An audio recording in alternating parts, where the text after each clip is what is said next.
నమస్తే, welcome to our channel. నేను మీ పద్మావతి. ఈరోజు మనతో పాటు ప్రముఖ ఆధ్యాత్మికవేత్త డాక్టర్ ముల్లపూడి సత్యనారాయణ గారు ఉన్నారు. మరి ఆయనతో మాట్లాడి మేషరాశి వారికి ఏ విధంగా ఫలితాలు ఉండబోతున్నాయని తెలుసుకునే ప్రయత్నం చేద్దాం. మరి మీరు కూడా చూసేయండి. నమస్కారం సార్. నమస్కారం మా పద్మావతి. గురువు గారు, ఉగాది నుంచి మనకి విశ్వావసనామ సంవత్సరం అనేది మొదలవుతుంది. అయితే ఇప్పటి వరకు ఉన్న సంవత్సరం నామం అనేది మనకి ఉగాది నుంచి మారబోతుంది కాబట్టి అయితే మేష రాశి వారికి ఏ విధంగా ఉండబోతుంది, అయితే మరి ముఖ్యంగా ఇందులో మాట్లాడాల్సింది షష్టగ్రహ కూటమి. మనకి గ్రహాలన్నీ కూడా ఒకటే కక్షలోకి రాబోతున్నాయి. మరి దీనివల్ల మేషరాశి వారికి ఎటువంటి ఫలితాలు కనిపిస్తాయి? ఈ గ్రహాల అనుకూలతలు కూడా ఏమైనా ప్రభావితం చూపించే అవకాశం ఉందంటారా?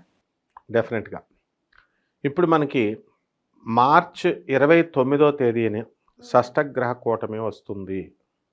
తర్వాత ఆ రోజే సూర్యగ్రహణము, అమావాస్య, తర్వాత ఈ 30వ తేదీన ఉగాది వస్తుంది మనకి పండుగ. ఈ 3 రీత్యా మార్చి నెలలో అక్కడి నుంచి ఇంకా ఈ సంవత్సరంలో విపరీతమైనటువంటి మార్పులు వస్తాయి. ఇక్కడ ముఖ్యంగా మనకి మార్చి నెల 29వ తేదీన ఉన్నటువంటి గ్రహస్థితిని కనుక చూసుకున్నట్లయితే బుధుడు, రాహువు, శుక్రుడు 3 గ్రహాలు ఉన్నాయి కదా. ఈ మార్చి 29వ తేదీన శని కూడా కుంభరాశి నుంచి మీనరాశిలోకి వచ్చేస్తాడు. అప్పుడు 4 అయినాయి. తర్వాత రవి 14వ తేదీ నుంచి, మార్చి నెల 14వ తేదీ నుంచి కుంభరాశి నుంచి మీనరాశిలోకి వస్తున్నాడు, 5 అయినాయి. ఇక కన్యా రాశి, ఇవన్నీ మీనరాశిలోకి వెళ్ళినప్పుడు కన్యా రాశిలోకి కేతు ఉంటాడు, 6 అయినాయి. కాబట్టి వీళ్ళు ఏమంటున్నారంటే ఈ 6 గ్రహాలు ఒక కక్షలోకి వచ్చినాయి అంటున్నారు, ఒక యాక్సెస్లోకి. యాక్చువల్గా 6 గ్రహాలు ఒక ఇంట్లోకి వస్తే దాన్ని మనం షష్టగ్రహ కూటమి అన్నారు. ఇలా ఎన్ని సంవత్సరాలకు ఒకసారి జరుగుతుంది గురువు గారు? ఎప్పుడు జరుగుతూనే ఉంటాయి, సంవత్సరాలు జరుగుతాయి. 2-3 సార్లు కూడా వస్తాయి అన్నమాట. 5 గ్రహాలు 4 గ్రహాలు అని. 1962లో మాత్రం అష్టగ్రహ కూటమి వచ్చింది, అన్ని గ్రహాలు 8 గ్రహాలు. అప్పుడు వీళ్ళందరూ ఏం చేస్తారంటే ఈ షష్టగ్రహ కూటాలు, అష్టగ్రహ కూటాలు వచ్చినప్పుడు భయపెట్టేస్తూ ఉంటారు. ఏమనంటే ఇలా జరుగుతుంది, అలా జరుగుతుంది. అప్పుడు క్లియర్గా 1962లో అష్టగ్రహ కూటమి వచ్చినప్పుడు రాజకీయ సంక్షోభం వస్తుంది అన్నారు, కానీ రాలేదు. ఆ తర్వాత ఎప్పుడుకో ఒక 6 నెలలు, 7 నెలలు, 8 నెలల తర్వాత మామూలు మార్పులు అనేవి మామూలుగా వస్తాయి. ఇంత ప్రాణ నష్టం జరుగుద్ది, ఇంత భూకంపాలు జరుగుతాయి, అది ఇది అని భయపడతారు. ఇప్పుడు కూడా మీడియాలో ఉన్నటువంటి షష్టగ్రహ కూటమి ప్రభావం వల్ల అన్ని రాసుల వాళ్ళకి చాలా ప్రమాదాలు అని చెప్తున్నారు. ఇది చాలా తప్పు అనమాట. ఏమి జరగవు, స్వల్పమైనటువంటి భూకంపాలు ఇలాంటివి జరుగుతాయి. ఇక మనం ఇప్పుడు మేషరాశి వారికి దాన్ని మనం చెప్పినట్లయితే, మేషరాశి వారికి వృత్తి, వ్యాపార, ఉద్యోగ విషయాలలో బ్రహ్మాండంగా ఉంటుంది. ఇకపోతే ఈ యొక్క మానసిక అశాంతి అనేటటువంటిది ఎక్కువగా ఉంటుంది.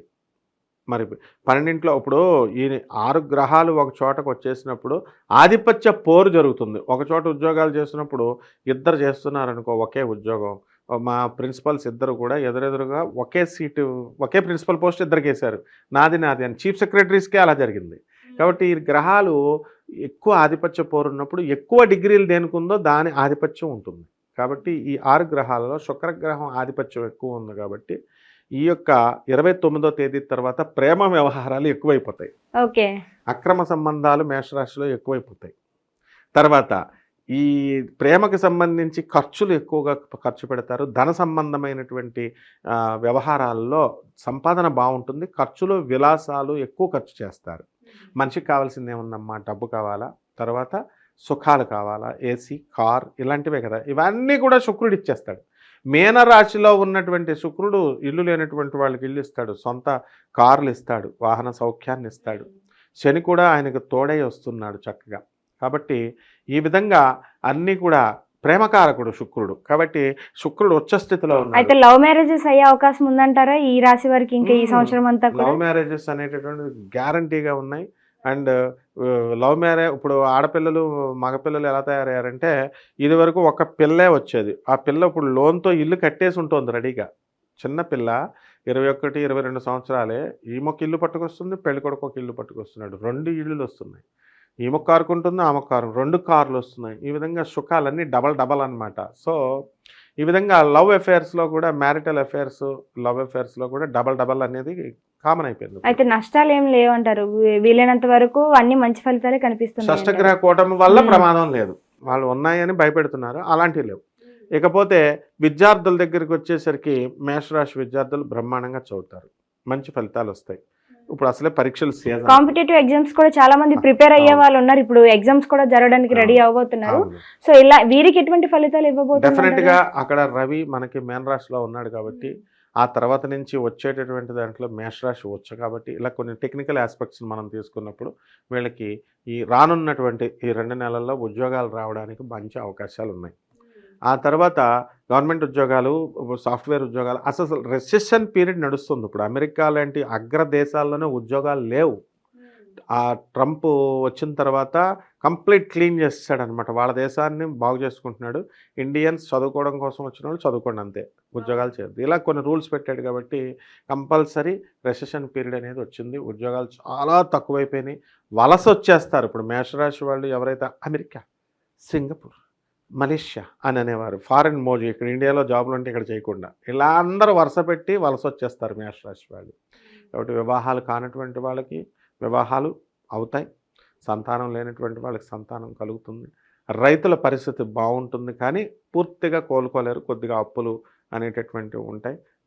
తర్వాత ఇక ఆడవాళ్ళ కొంచెం మానసిక అశాంతి అనేటటువంటిది ఉంటుంది. అత్తగారులు ఆడపడుచులు వీళ్ళు మా మాట వినడం లేదని, ఇలా మనిషికి కావాల్సినటువంటి ఇవే కాబట్టి. ఇక అనారోగ్య సమస్యలు వచ్చేసరికి వీళ్ళు మానసికంగా చాలా ఒత్తిడికి గురవుతారు. వీళ్ళు అంటే మెంటల్ టెన్షన్, మైగ్రేన్ ఇలాంటి వ్యాధులు వచ్చి విపరీతంగా ఆడబడుచు 4 సార్లు ఇంటికి వచ్చేస్తుంది, అత్తగారిని 2 నెలలు ఉండిపోతుందని, ఇలాంటి పనికి మాలిన విషయాల గురించి మేషరాశి వాళ్ళు ఆలోచించడం వల్ల ఆడవాళ్ళు మైగ్రేన్ వ్యాధి వచ్చేస్తుంది.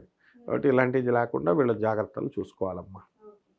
గురువుగారు, మరి ఈ మైగ్రేన్ సమస్యలు అయ్యి వచ్చే అవకాశాలు ఉంటాయి, వీటి అన్ని ఆలోచనలు కూడా కొంచెం కంట్రోల్ చేసుకోవాలని చెప్తున్నారు కదా. సో ఇలాంటి ఆలోచనలు వచ్చినప్పటికీ కూడా మనల్ని మనం కంట్రోల్లో ఉంచుకోవాలి అంటే దీనికి తగ్గ ఏదైనా పరిహారాలు ఉన్నాయి అంటారా? తప్పకుండా పరిహారాలు అనేవి తప్పకుండా ఉంటాయి. అయితే కాస్ట్లీ పరిహారాలు కాకుండా కొంచెం సింపుల్ పరిహారాలకే జనం కూడా అలవాటు పడిపోయారు. ఇప్పుడు మనం ఏంటంటే రవి జపం చేసుకోవాలా, రవి స్తోత్రాలు చదువుకోవాలా. రవికి 1.5 కిలో గోధుమలు, తర్వాత ఆరెంజ్ కలర్ వస్త్రాలను ఇచ్చి పేద బ్రాహ్మణులకి ఆదివారం నాడు వీళ్ళు ఉదయము 1 గంటకి ఇవ్వాలి. అసలు తెల్లవారుజాన ఇవ్వడం కుదరదు కాబట్టి పంతులు గారు రానంటాడు. పంతులు గారు రానంటే వీళ్ళు వెళ్ళిపోయి పంతులు గారు ఇంట్లో దుకాణం పెట్టేయాలి, అక్కడే పడుకోవాలి రాత్రి, లేదా పంతులు గారిని తెచ్చేసుకొని వీళ్ళ ఇంట్లో పడుకోబెట్టాలి. ఇవన్నీ జరిగే పనులు కాదు కాబట్టి ఉదయం 9 గంటలకి మనం ఆదివారం నాడు దానం చేయొచ్చు. అలాగే చక్కగా జిల్లేడు చెట్టు ఉంటుంది కదా, ఆ జిల్లేడు చెట్టు పూలను తీసుకొని శివుడి మీద ఓం నమ శివాయ అంటూ చక్కగా పెట్టుకోవాలి. ఆ రోజు స్మోకింగ్ చేయకూడదు, డ్రింకింగ్ చేయకూడదు, బ్రహ్మచర్యం పాటించాలి. సో ఆస్థెటిక్ ఆస్పెక్ట్ ఆఫ్ లైఫ్ని పాటించాలి ఆ రోజు. ఈ విధంగా అంతేకాకుండా రాహు బాగుండలేదు కాబట్టి రాహు జపం చేసుకోవాలా, రాహు స్తోత్రాలు చదువుకోవాలా.